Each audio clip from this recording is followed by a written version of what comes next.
Good afternoon. Welcome to the Wine Matrix. Joe and Mark here again today. We're going to take a few minutes to teach you how to be a wine judge. That is, how to judge wine, impress your friends, impress yourself. We've already poured our wine in the glass, and we don't want to pour too much because when we get ready to swirl that around, we don't want it to be dropping out of the top of the glass. We want to keep it in the glass. But we're going to pour just about that much to do our demonstration today. We're going to talk about the 5 S's. And the 5 S's are very simple. What we want to do is after we've poured our glass of wine, we're going to sight it. As we turn it off to the side and we look at the very edges, we can almost tell how old that wine is. Because a brand new freshly bottled wine is going to have some really dark purple edges.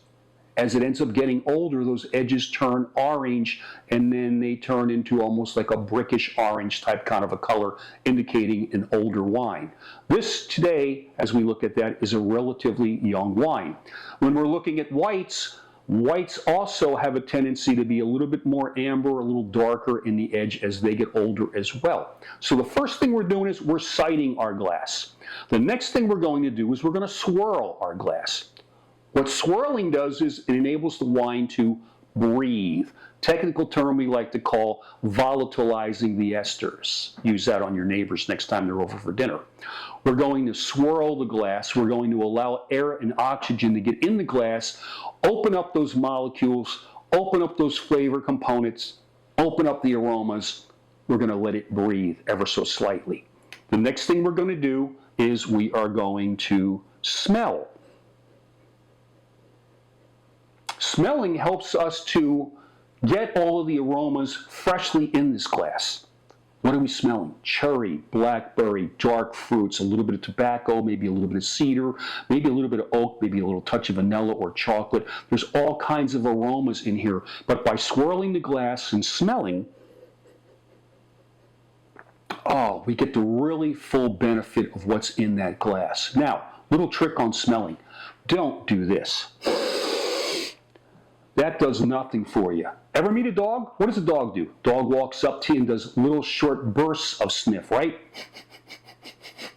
That's what we're going to do here, because that helps to open up your senses and helps to open up your nose and helps to bring in all those delicious, wonderful aromas. So we don't want to...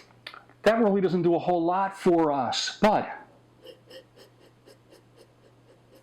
Wow, I got a little bit of licorice out of that time. A little bit of dark black licorice. I didn't get it the first time. I did that time. This is going to be a very, very interesting glass of wine. After we do that, we're going to sip it.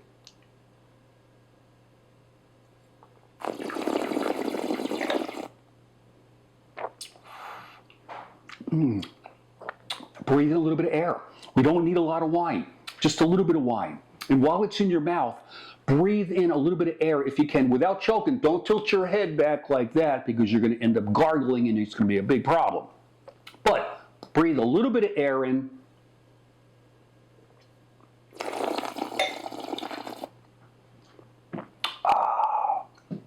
And then our last S, we're just going to swallow it, savor it, and just enjoy those wonderful mouth-filling flavors.